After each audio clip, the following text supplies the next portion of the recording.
Fox Family special presentation tonight. Fox Family celebrates teen idols of the 70s. First, we'll get happy with the Cassidys.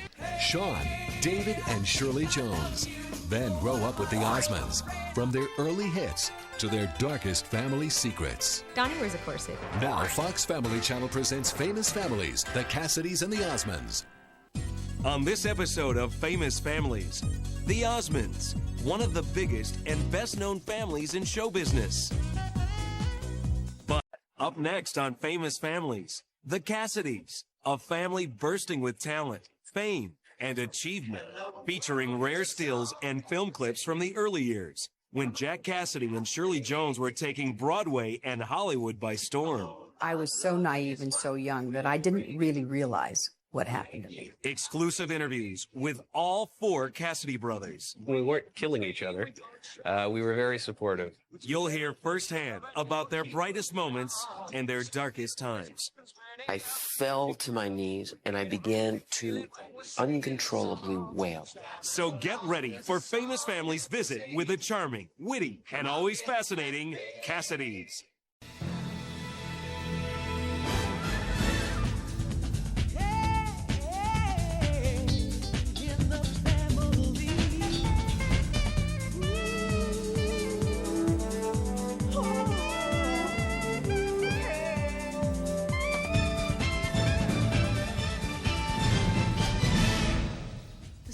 The Cassidys covers two generations of acting and singing talent. Mom is none other than Academy Award-winning actress Shirley Jones. Some of you may know her as Mrs. Partridge on the classic sitcom The Partridge Family. Shirley's stepson David was one of the biggest teen idols of all time. So was her son Sean, who was well known for his role as one of the handsome Hardy Boys before becoming a successful television producer. But like many families, the Cassidys have experienced hard times. Yet through it all, they not only survived, but thrived, and proved that the family that plays together stays together.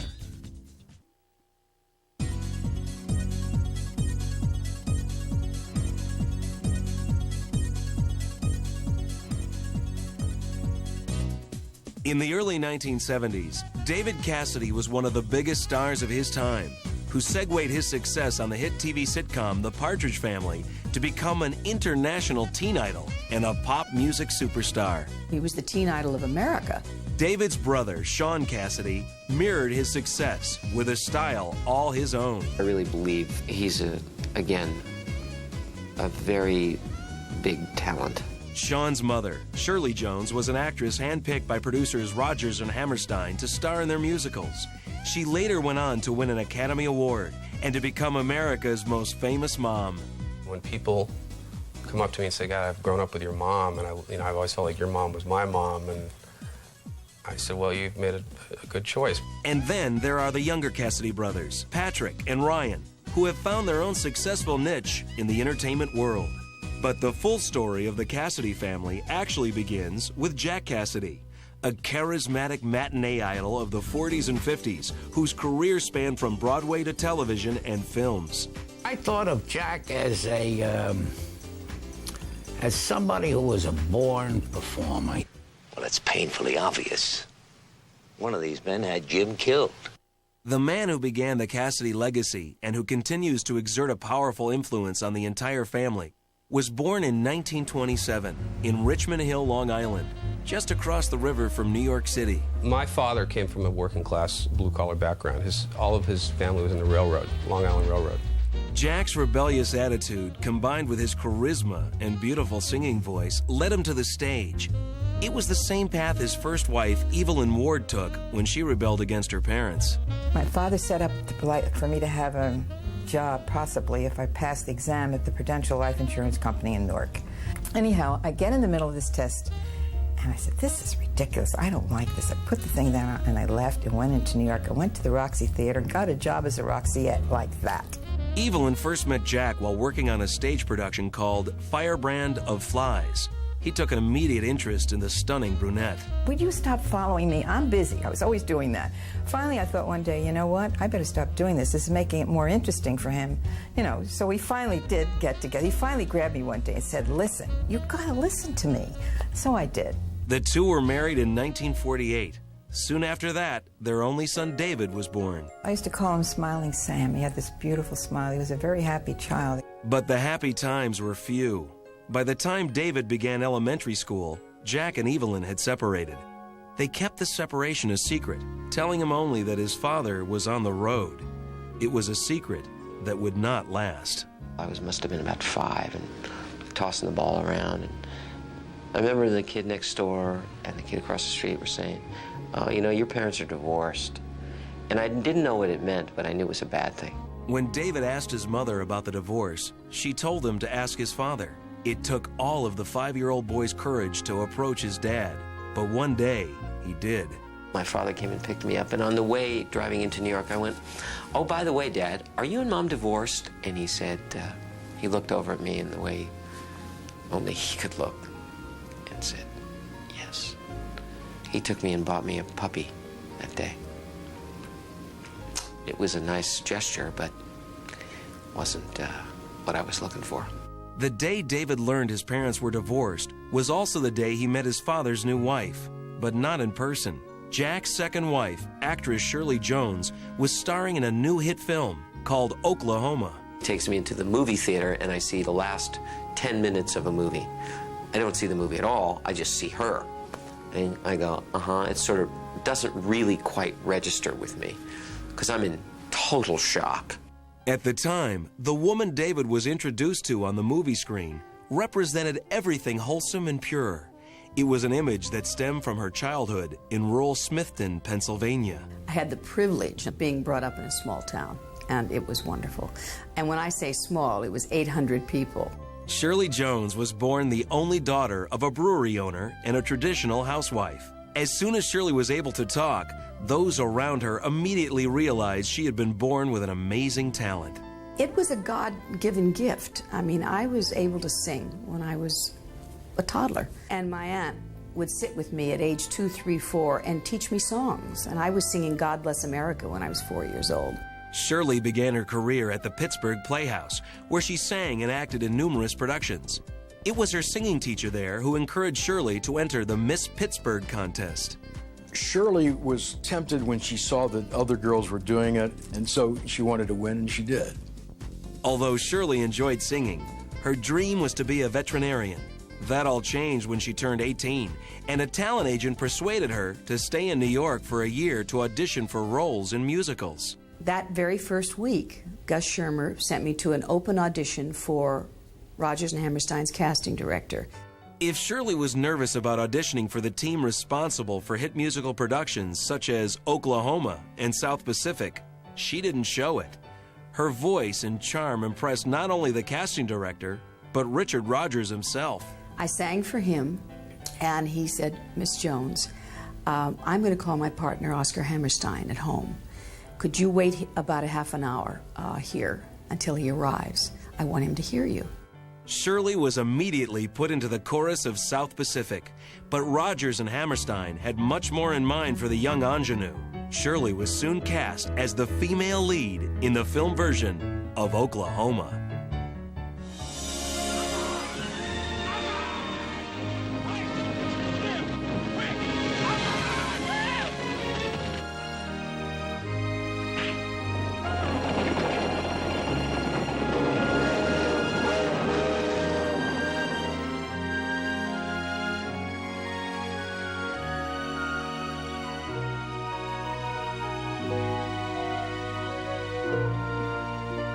I was so naive and so young that I didn't really realize what happened to me. I mean, I thought this happened to everybody.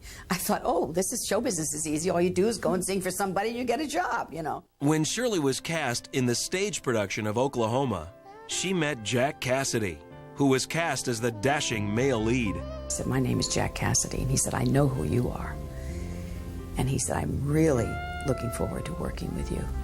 Well, those blue eyes just twinkled. And I thought, well, he certainly is charming.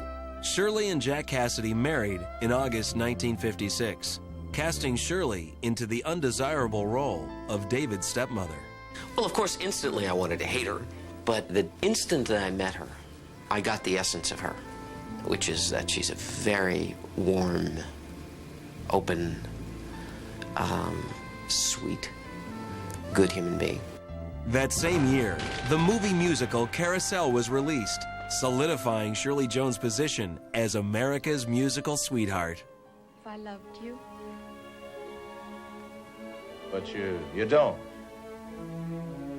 No, I don't.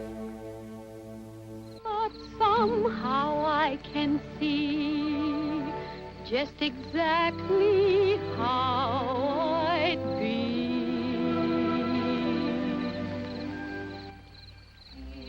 If I loved you, time and again I would try to say all I'd want you to know. The match of leading lady Shirley Jones and leading man Jack Cassidy was one of beauty, talent, and charm. But while Jack and Shirley both looked like movie stars, Jack had been successful only on the stage, and he longed to match Shirley's success on the silver screen. He went on to win a Tony Award, and every show that he was in, he got the reviews, even if it wasn't the lead. So that was his medium, but it didn't please him. He wanted to be a movie star. Career struggles aside, Jack and Shirley remained happily married, and on September 27, 1958, Shirley gave birth to her first child, Sean.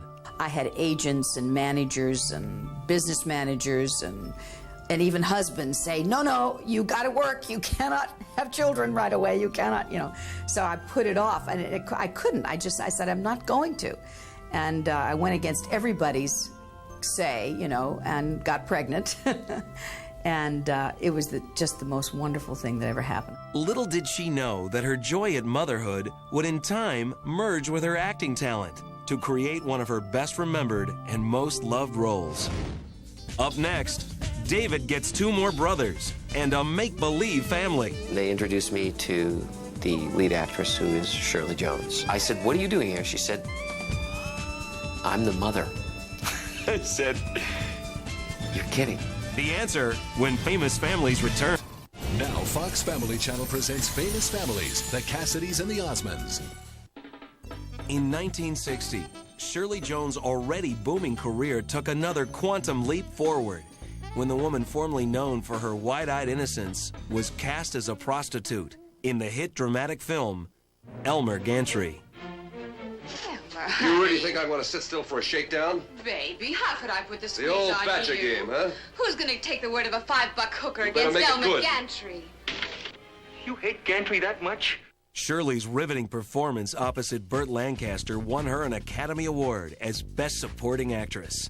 Unfortunately, her success also deepened her husband Jack's sense of envy and wounded pride.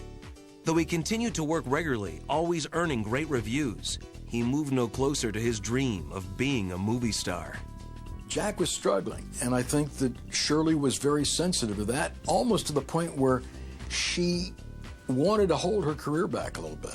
I have to tell you that I did everything I could to play myself down in that way. I really took a back seat. I just would almost sit in a corner and not speak if Jack was in the room because I wanted him to be the one. And I guess one of the reasons for that was I knew that I was the breadwinner. I was bringing in, I was taking care of us financially. And so I wanted him to have the attention in every other direction until his career got started. Unaware of his father's career woes, David Cassidy simply enjoyed his life as a child, being raised in a creative family. He used to sing himself to sleep every night. My mother would go to the piano. He said, he's sitting at almost a C here, because we're musicians in the family. On the weekends, we always had family violin and singing and all of this stuff, which he grew up with. Jack and Shirley's family continued to grow with the birth of their second son, Patrick, in 1962, and their third child, Ryan, in 1966. But as Jack's sons grew older, all 4 of them became increasingly uncomfortable in his presence. I was probably the most intimidated by him because I felt I had the most to lose. having had him leave me, I thought I better behave myself around him. My dad had a really hard time with reality. He created his own world of fantasy that he lived in that he did not want to leave. And if he had to deal with reality, he found it to be very uncomfortable. I have a lot of mixed feelings about the memories of him because he was a pretty manic guy. You know, he was magical and crazy, which is a pretty intoxicating mixture. But while the Cassidy brothers' relationship with their father grew increasingly strained, their relationship with their oldest brother, David, grew ever stronger. I used to take the three of them on. You know, I can remember having Sean over this arm, Patrick over this arm, and carrying Ryan like this and slinging them around me. You know, and they'd be diving on me, and I'd be like throwing them all over the place. And I can remember a lot of that stuff going on. And as soon as I would walk in the door, Sean would instantly start like hitting Patrick. The moment that I would walk in, he'd go, bang! You know, Patrick would be like, hi, Dave. You know, there was a lot of love there. I was going to say that David came to my rescue this time. I think he was part of this. It was during the summer, and we were in a public pool, and Sean pantsed me in the pool. And he took my shorts and he hung them on the gate outside the thing. So the only way I could get the shorts was to get out of the pool. And David was in on it. He didn't help. David said, come on, kid, go ahead, get out of the pool. Go ahead, the shorts are there, you can get them. I mean, they antagonizing and brotherly fun. He is 8 years older than I am, and I really looked up to him when I was a kid. I mean, David is as influential a figure in my life as my parents, because his early success really dictated a lot of my success. In addition to Sean and Patrick's mutual love for David, the two brothers also maintained a fierce sibling rivalry. Patrick and Sean were rival brothers, and I was always trying to get in the middle of them and be part of that. So Patrick was very competitive and became more competitive as a result of Sean beating him up all the time. Sean wasn't given, as I say, the gifts from God athletically, so although he had the competitive nature, he didn't really have the skills. And so to see me flourish in that area, I think was really difficult for him, and what it did was it created a constant competitive energy between he and I that we share to this day. But while his younger brothers were battling it out, David Cassidy's career was beginning to reach heights his father Jack could only imagine. I knew David was very talented. He had done a show in New York called Fig Leaves Are Falling. It was his first Broadway show. And I saw him in the show, and I really saw a young man with an awful lot of talent. And, you know, much like his father. David won guest starring roles in hit shows ranging from The Mod Squad to Bonanza. Then, in early 1970, he was asked to audition for a new ABC family sitcom. Unbeknownst to David, his stepmother, Shirley, had been asked to audition for the same show. They introduced me to the lead actress, who is Shirley Jones. So I said, what are you doing here? She looked at me and said, what are you doing here? As I recall. And I said, well, I'm reading for the lead guy. And she said, I said, what are you doing here? She said, I'm the mother. I said, you're kidding. He was amazed. He screamed when he saw me. And he said, oh no, are you Shirley Partridge? And I said, uh-huh. And he said, wow, nobody told me, you know. But he was very happy, you know. And I was pleased that he was.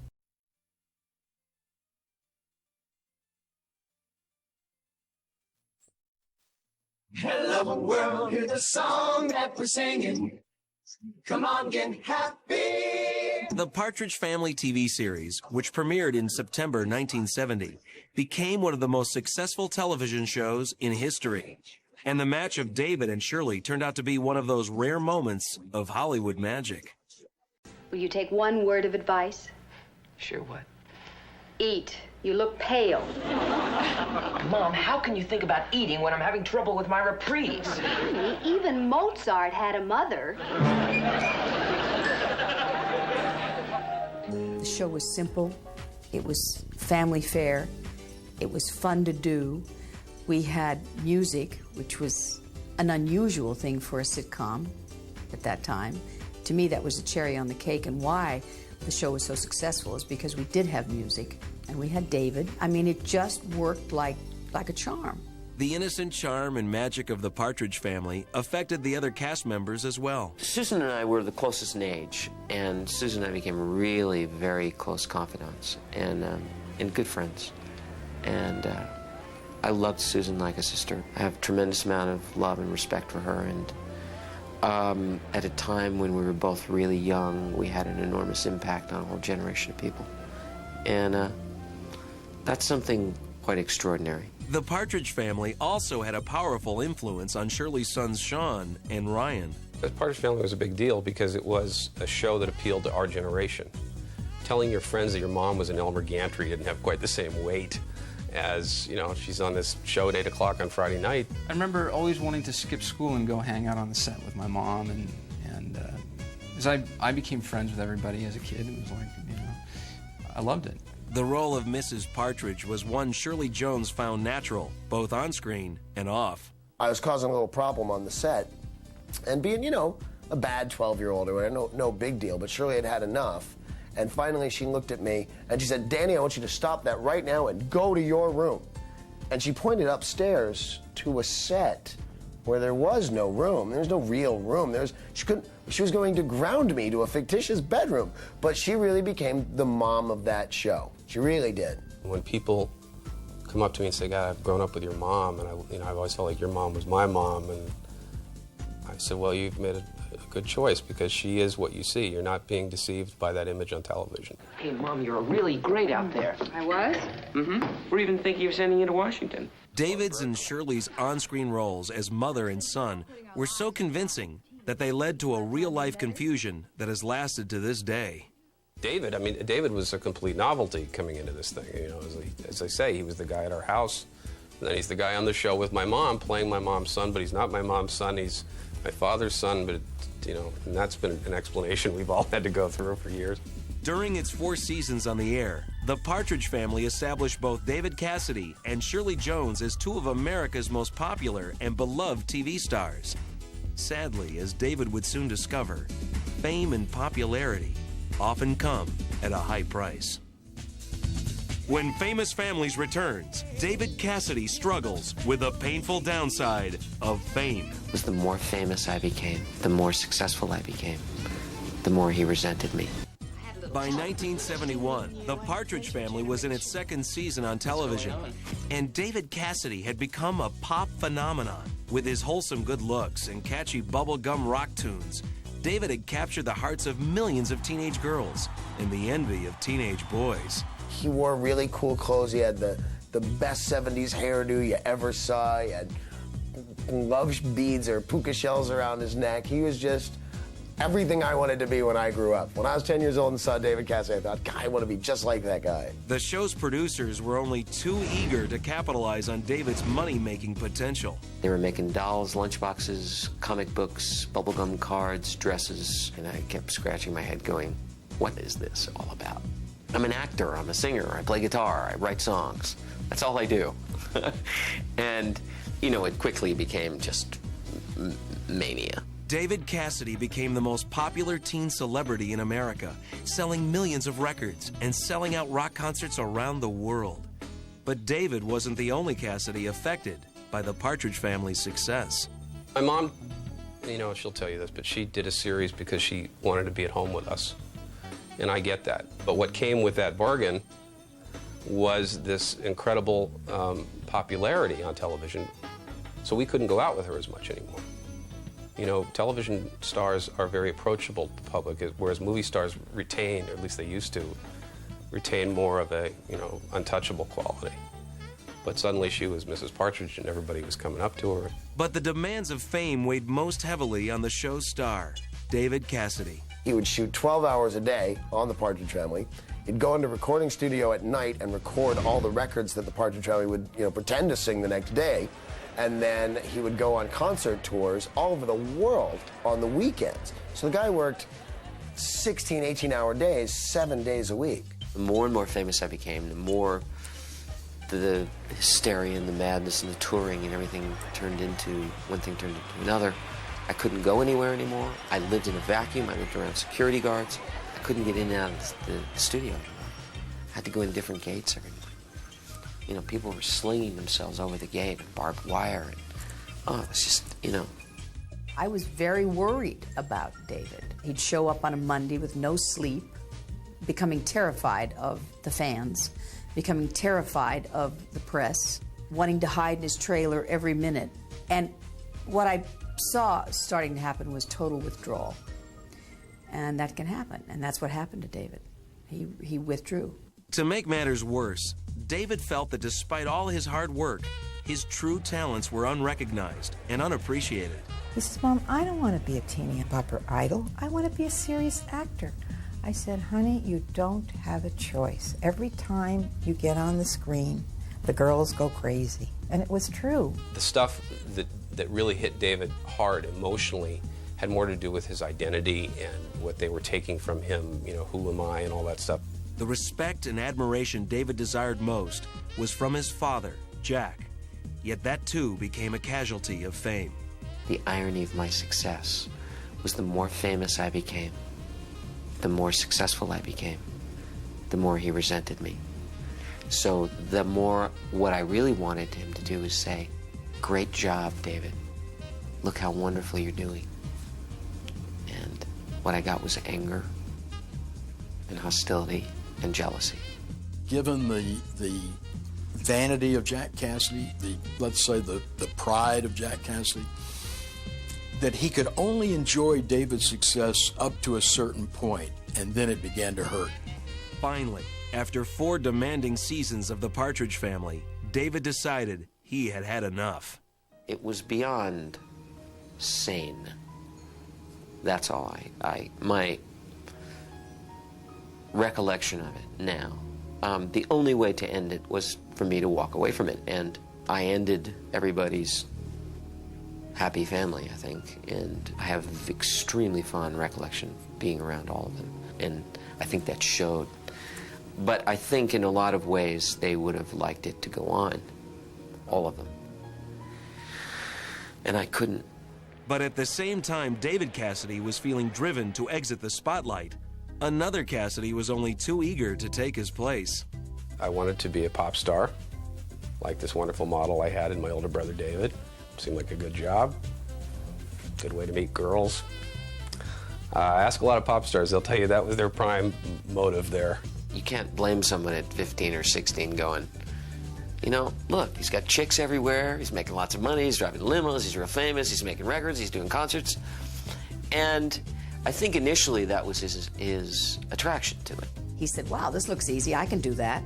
And that's what happened. But I tried to dissuade him because I saw what happened to David, and I tried to dissuade him. It didn't work. Neither one of my parents wanted us anywhere near this business. They were not advocates of show business success. They thought it was easy way out. They thought that there was no security. They thought that we should all go to college, and they were both right. Just remember, you know, David had a lot of problems. Well, I know the problems that David had, so I'll avoid those. You know, that was his attitude. He was a very old person. He said, this is what I want to do, Mother, and I know I'll be successful at it. And then, you know, who needs to go to college? I mean, he had it all figured out. Sean started where David had left off, as a pop star, but with an approach all his own. He rented out the Aquarius Theater in Los Angeles. I remember watching him, and all of a sudden he's playing piano and singing. I thought, wow. And then he ripped all his clothes off and played piano in pink silk underwear. And I thought, well, this is a departure. Do run, run, run, do run, run. Yeah, my heart stood still. Yeah, her name was Jill. And when I walked her home, do run, run, run, do run, run. Sean Cassidy's version of Da Do Run Run rocketed to the top of the pop charts. But Sean had acting ambitions as well. She's not here. Not very tidy either, is she? Looks like your room. Never mind that. A television, stereo, still here.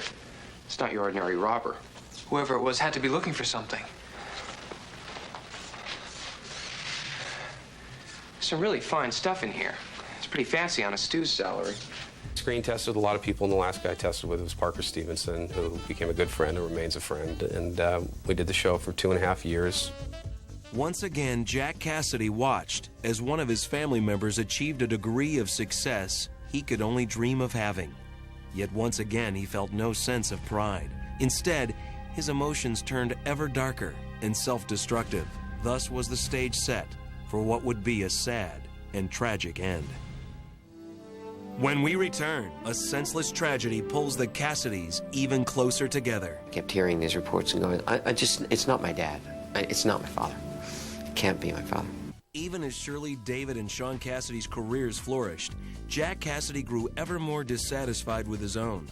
Ironically, Jack's performances always impressed both the critics and his colleagues. See, my partner and I decided to split, go our separate ways. I'm sure Joanna must have mentioned that to you. Yeah, she said something about that. Did she also mention the fact that Jim wanted to do some serious writing? Hey. Uh-huh. Wait a minute. Dawning on you now? Yeah. Knew you'd get it. I can't think of another actor that made a bigger contribution to the launching of the Columbo series than Jack Cassidy. But though Jack Cassidy had become a well-respected character actor, he never realized his dream of becoming a dramatic leading man. As a result, he became increasingly bitter and resentful of his family's success, emotions he acted out in negative and self-destructive ways. He wasn't fulfilled totally in his career, so the drinking was a big part of his life. Partying was a big part of his life. Other women were a big part of his life. And, you know, when you say what broke up the marriage, you know, it could be a combination of all those things. My mother had this amazing ability to sweep it away from us. And probably, you know, on some level maybe it wasn't great, but I think for us, and we were little kids. He just came to me one day and said, you know, the usual thing that some men say, I need my space, which I hate that term. I need my space, but he's the one that wanted the separation. And at that time, it was another woman. He didn't tell me that, but it was. In 1972, Shirley and Jack Cassidy separated. I think she actually surrendered a bit, which was a good thing to do because, you know, it's the old thing about there's, you know, the big white elephant in the living room nobody's talking about, and, you know, we're all looking at the big white elephant. Well, she basically said there's a big white elephant in the living room. I know it's weird. I know it's scary. I don't know what's going to happen, but I love you, and your dad loves you, and we'll try and work it out. Jack is manic depressive, and he started to go into a real breakdown. I didn't recognize it then, I mean, because I didn't know what it was about. I just assumed that he wanted to go off on his own, wanted to be by himself, wanted his own life, but it really was the beginning of a breakdown. A year after their separation, Jack pleaded with Shirley for another chance, and the couple reconciled. They even performed a nightclub act together. But Jack's bouts with depression grew deeper and more frequent. Finally, he asked Shirley to file for divorce. I remember when they got divorced, blaming my mother to a degree because I thought, because she had swept it so wonderfully, I said, what did he do? I wasn't really quite sure about what he did. When we did finally break up for the second time, and he wanted to come back, I had a hard time because I never fell out of love with the man. That was the thing. I never fell out of love. Months after Shirley's divorce in 1975, a new man stumbled into her life, comedian Marty Ingalls. I was waiting for my car, and his car pulled up, and Marty got out of the car with a girl and literally bumped into me and, you know, almost knocked me down. Boom. Knock right into it. Knock her onto a chaise lounge. Oh, don't ask. The whole world is picking her up. What's the matter with you, Shirley Johnson? He's a nutcase. After suffering through Jack's turbulent mixture of anger and depression, Marty's wild and offbeat brand of humor was a welcome relief. I called him back a week or so later, I guess.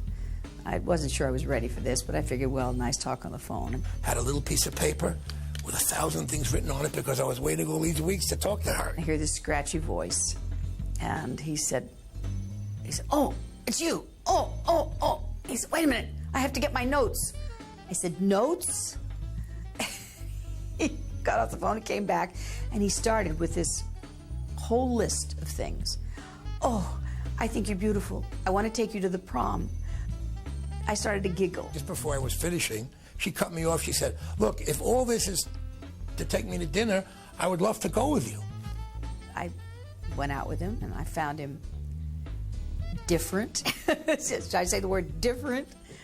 Very funny, and I needed to laugh at that time. I really did. Marty's humor and support were even more valuable for Shirley later that year, when the Cassidys heard the shocking news that would change their lives forever.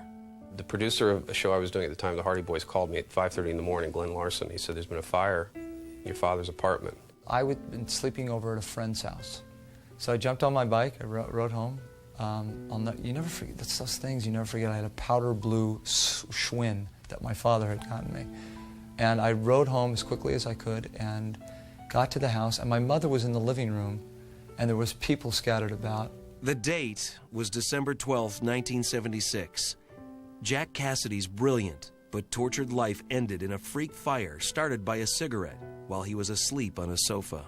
I walked in the apartment and just remembered seeing a charred-out apartment, and it was right before Christmas, and there was a Christmas tree that had not been touched by the fire, with presents still around it.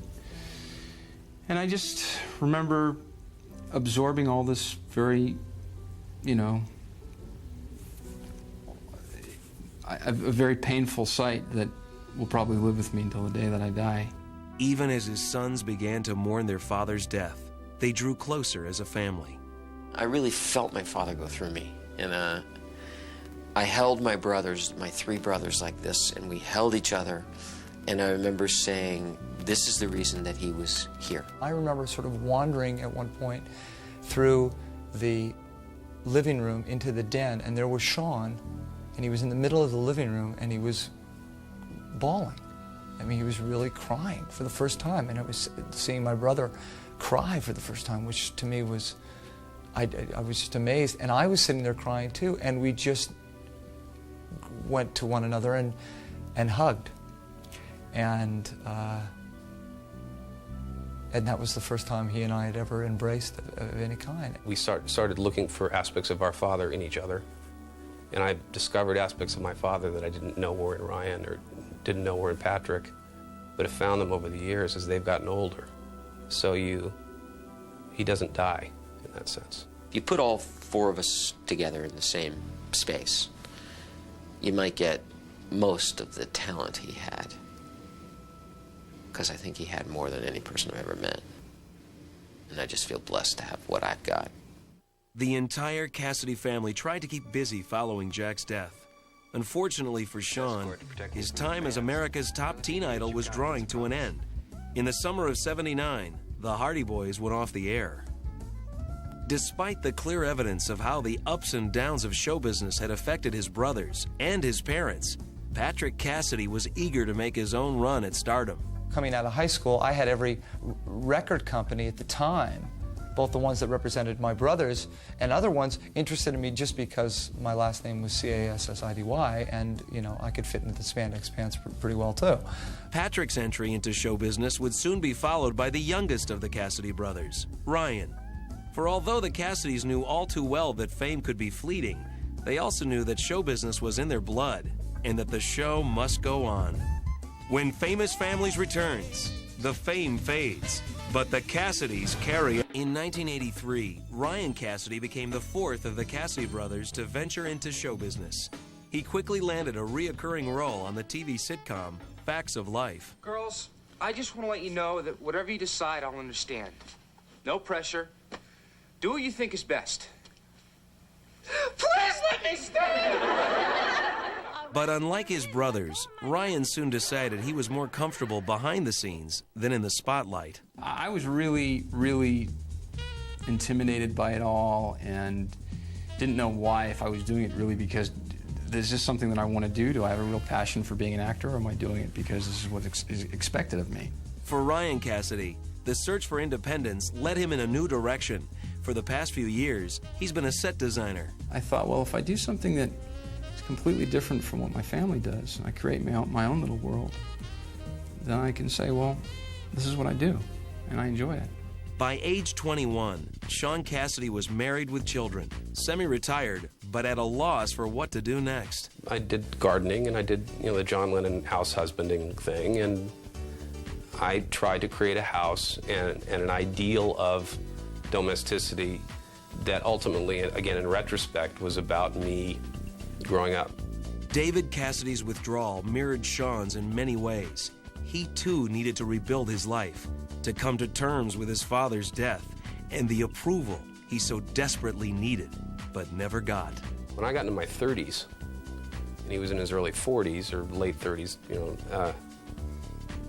he and I had gone through a very specific experience that is very unique, and there aren't that many people you can go to and talk to about it, much less people in your own family. And being able to go to him and say, how did you deal with this? How did you deal with that? And here we are, was a great thing. It was very therapeutic for both of us. Sean eventually found happiness as a creator, writer, and producer of dramatic series, such as American Gothic and Roar.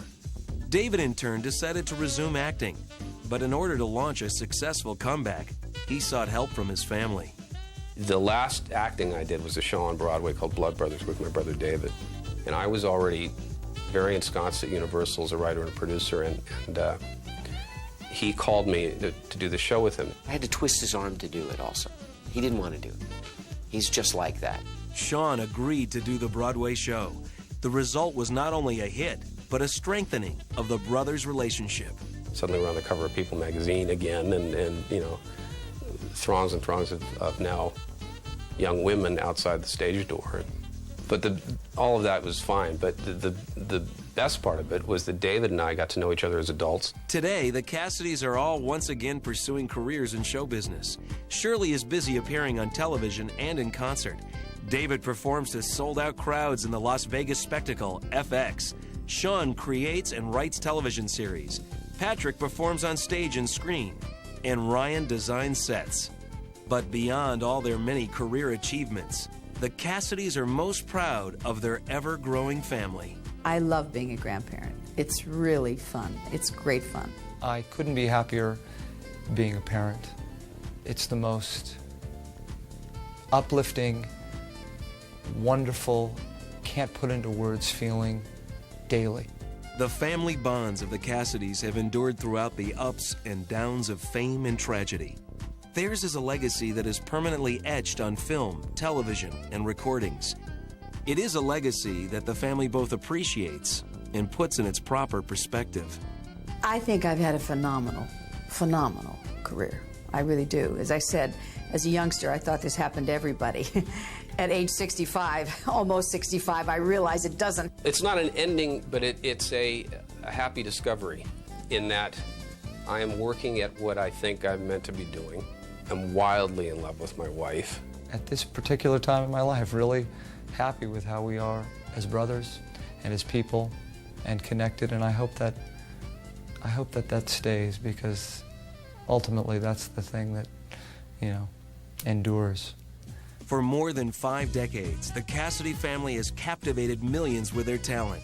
Entering a new century, they plan to continue entertaining indefinitely, all the while appreciating that family is what got them here, and family is what will take them there.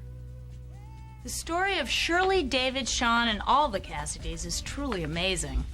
From the big screen to the small screen and even Broadway, their talent is undeniable. Their determination is unwavering, and their love of family is unstoppable. They've seen each other from the heights of stardom to the depths of depression, and yet their bonds have held strong. If we've learned anything from the Cassidys, it's that fame is fleeting, but family is forever.